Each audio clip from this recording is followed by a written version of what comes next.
Hey there everyone, terrific Tuesday to you. I'm Coy Wire and we have a special edition of CNN 10 today. We'll end with our typical 10 out of 10 story, but we're going to start with a feature piece on the future, specifically of travel. Planes, trains, and automobiles, those are typically the modes of transportation we think about when we travel today, but some folks are reimagining a future where the new modes of transportation are so efficient and so fast they could break the speed of sound. That would make the entire world more accessible. Instead of going to a friend's house across town for dinner, someday we might be talking about zipping over to a friend's house across an ocean. One of the potential new forms of travel in CNN's The Next Frontier kind of reminds me of a scene from that blockbuster movie, Elf. And past a sea of swirly, twirly gumdrops. Ooh! That's right, being shot through a tube super fast. CNN business correspondent Rahel Solomon has more about The Next Frontier. Whether through the air, along the track, or on the road, modern-day transportation has transformed the way we travel on a global scale, allowing mobility like never before. But as growing populations and densely packed cities stress these systems, innovators around the world are imagining faster, more sustainable ways to get from A to B. From supersonic planes to hyperloop pods, what may seem like a pipe dream today could be the future of transit as early as 3 decades from now. To envision the future of travel, we should first look to the past, to a city that heralded modern-day transportation innovation. Detroit is the Motor City. It's known the world over. We put the world on wheels. It was here that Henry Ford pioneered the production lines that allowed us to more quickly produce vehicles in a way that improved quality and allowed more people to be able to afford cars. I'm Allison Malik, and I'm the Managing Director of New Lab Detroit. I'm working to help bring a better, more prosperous vision of mobility for everyone around the world. When I think about urban mobility, some of the key pillars that are really critical for that to be successful are accessibility. How easy are the mobility solutions to get to? How frequent are the services running? What areas are covered? As we look towards 2050, we're going to be getting up close to 9 billion people. From a transportation perspective, it's really about options and making sure that everybody has at least 2, if not more, of how they can get around. A lot of the systems that we're using were great. They are still great, but we actually need to think about what other solutions can we put out that are useful and also create a great user experience. One solution that's certainly gotten a lot of hype over the last decade is the hyperloop. The proposed train in a tube is looking to upend the way we travel. With speeds up to 1,000 kilometers per hour, it could zoom across an entire continent in just a few hours. Netherlands-based Hart Hyperloop is aiming to bring this high-speed technology to life. Our vision is to create a world where distance doesn't matter, where it's possible for you to be much more free in where you live, work, and how you travel, to really shrink the world for people to live in. To me, the next frontier is to realize sustainable, high-speed, and convenient transport of passengers and goods. This future-forward concept is actually built on the backbone of a 19th century idea, where compressed air propelled rail cars through a network of pipes.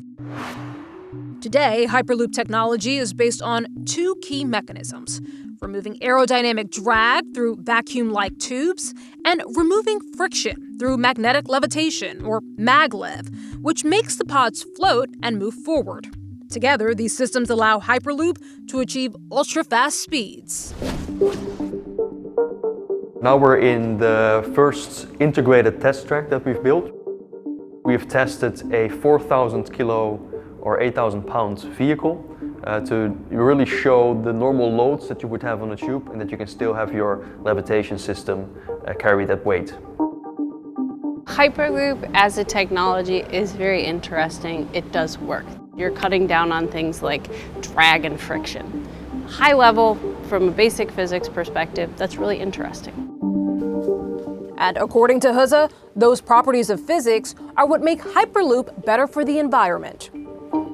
In a hyperloop, because you remove the aerodynamic resistance, you reduce the energy consumption, and therefore you become a much more sustainable solution. Companies across the globe are racing to make their own Hyperloop. But Huza says it's more collaborative than competitive, with a collective goal to make the world more connected.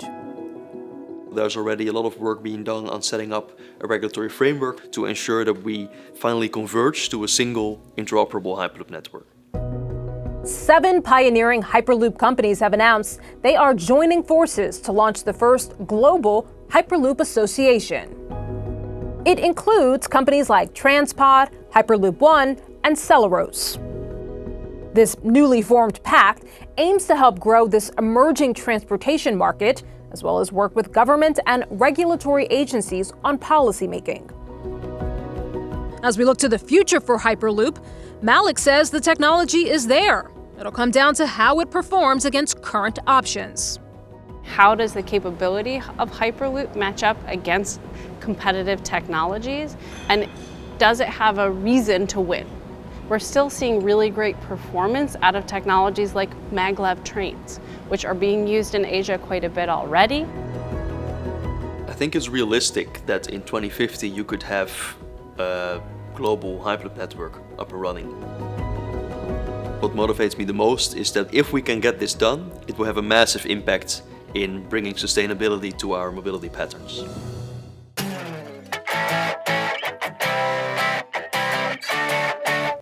All right, continuing with our news on travel, we'll take a look at the original form of travel, and that's by foot. And sometimes when you travel, you want to travel in style. Well, what say you about these kicks that took New York Fashion Week by storm? The aptly named Big Red Boot make you look like you walked right out of a Super Mario game.